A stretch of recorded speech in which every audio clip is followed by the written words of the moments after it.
بسم الله الرحمن الرحیم. زی تقدیر قدیمی حق تعالی شد از ختمی عدم جبرائیل پیدا. بدید از فضلها نعمای حق را، بفور نعمتی هفتم طبق را.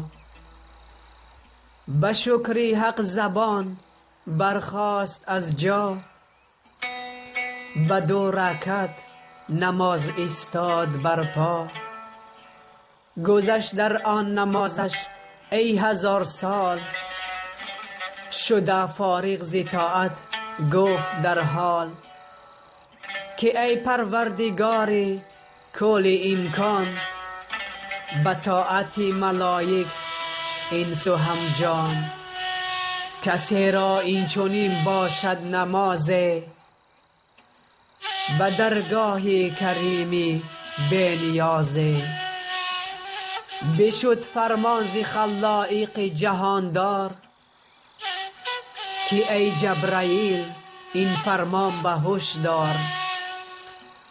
کنم پیدا در آخر وقت قومی، نمازش 5 1 ماه است صومی. کنم با نفس شیطانش گرفتار، به حرص و شهوت و غمهای دشوار.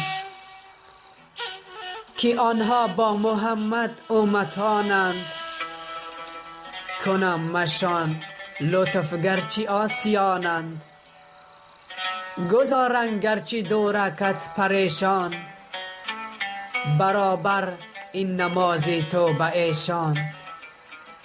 که آنها با جهاد نفس خوانند، ز دل وسواسه ابلیس رانند.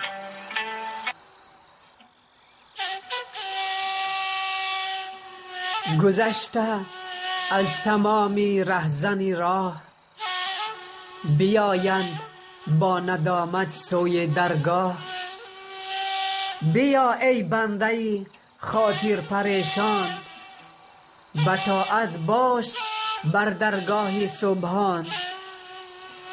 که مزد طاعت تو به شمار است، حصول کشت 1 دانه 1000 است.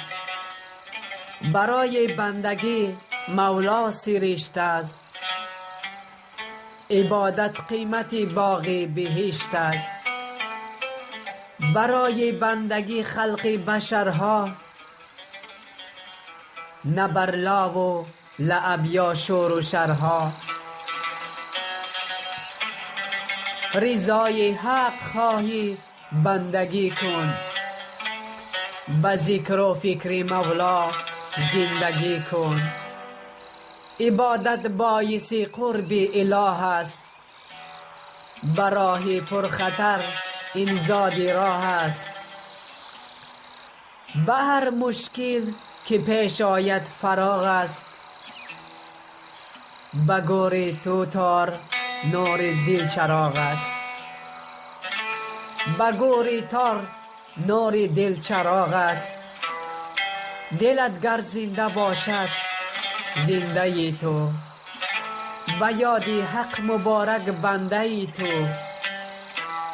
بجوشد از دلت فواره نور، ز ذوق جان و دل می آید در شور. مشو محروم ز این ذوق ای جهان بین، بنوش از ساغر می جام رنگین.